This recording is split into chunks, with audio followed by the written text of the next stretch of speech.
दोस्तों, मेरा परिवार बहुत ही खुले विचारों वाला है। हम लोग एक मॉडर्न लाइफ जी रहे हैं। भैया की शादी भी एक मॉडर्न लड़की से हो गई है। पिछले साल भाभी भी मॉडर्न है और भी ज़्यादा खुले विचारों की है। भाभी को ठुकाई ज़िंदगी का एक अहम हिस्सा लगता है और इस रिश्ते को नाजायज़ नहीं समझती है। शादी के 1 महीने बाद ही वो मुझे भैया के साथ ज्वाइन करने को बोली। रात में भाभी बोली कि आओ हम दोनों मिलकर ठुकाई करवाएंगे। मुझे तो थोड़ा ठीक नहीं लगा था। मेरे और भैया में पहले से ही किस और चूचिया दबाने तक चल रहा था, पर कभी हम दोनों ने ठुकाई नहीं की थी। और दोनों भाई बहन खुले दिल से एक दूसरे को किस करते थे और दोनों ठुकाई में दूरी बनाए हुए थे।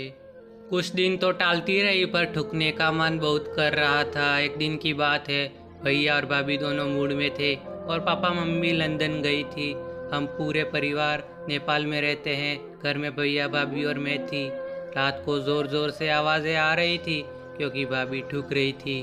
भाभी आह आह करके सिसकारियाँ निकाल रही थी।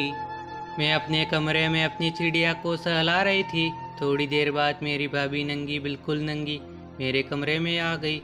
जैसे ही मैंने दरवाज़ा खोली वो नंगी खड़ी थी, पसीने पसीने हो रही थी, बाल बिखरे थे, भाभी के संतरों पर दांत के निशान थे।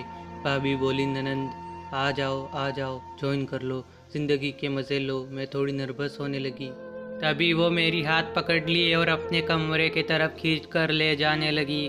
मैं उनके पीछे पीछे वो भैया के पास ले गई। भैया बेड पर लेटा था और अपना पप्पू सहला रहा था। टेबल पर 2 ग्लास बगल में विस्की थी। अंदर जाते ही भाभी मुझे एक पैक दी। मैं मना करने लगी, तभी भैया बोले, ले लो, कोई बात है, मेरे से क्या शर्म करना। और मैं विस्की गटक गई। दोस्तों, भाभी ने मेरे कपड़े उतारना शुरू किया और भैया मेरे बदन को निहार रहे थे।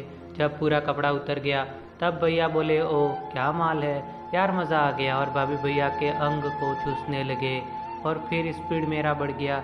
भाभी मेरी चुचिया सहला रही थी, फिर मैं भाभी की चिड़िया को भी चूसने लगी। अब हम दोनों जिसको जो भी मौका मिला वही चूसने लगे, किस करने लगे, सहलाने लगे। गजब का माहौल बन गया था।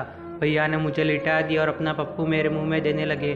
फिर वो मेरी दोनों चुचियों के बीच में भी पप्पू देने लगे। फिर वो नीचे जाकर मन भर वो मेरी चिड़िया को चाटने लगे। फिर भैया ने अपना पप्पू मेरी चिड़िया में जोर से डाल दिया और मैं करहा रही थी। भाभी मुझे सहला रही थी और कह रही थी, ना बेबी ना, बेबी ना, ठोकने दे भैया को, ले ले मज़ा, मैं ठुकवा रही हूँ ना, खूब मज़े ले। तभी मैं आह आह करने लगी। वो बोली, क्या हुआ बेबी, और अंदर लेने का मन कर रहा है। मैं बोली, हाँ भाभी हाँ। भाभी बोली, अब मेरी बारी है। अभी मेरी प्यास बुझी भी नहीं थी, तभी भाभी भी भैया का अंग पकड़कर अपनी चिड़िया में डाल लिया और उठा कर ठुकने लगी। और एक तरफ भैया मेरी चुचिया दबा रहे थे, मैं अपनी दोनों चुचिया रगड़ रही थी। भाभी भी कह रही थी जोर से और ज़ोर से, भैया भी जोर से कर रहे थे। और फिर हर रात को भाभी और मैं भैया के साथ ठुकाई करवाते और अपनी प्यास को बुझाते थे। यह कहानी सिर्फ आपके मनोरंजन के लिए है, इसे वास्तविक जीवन में न अपनाएं। इससे रिश्ते खराब हो सकते हैं या आपका शादीशुदा जीवन बर्बाद हो सकता है।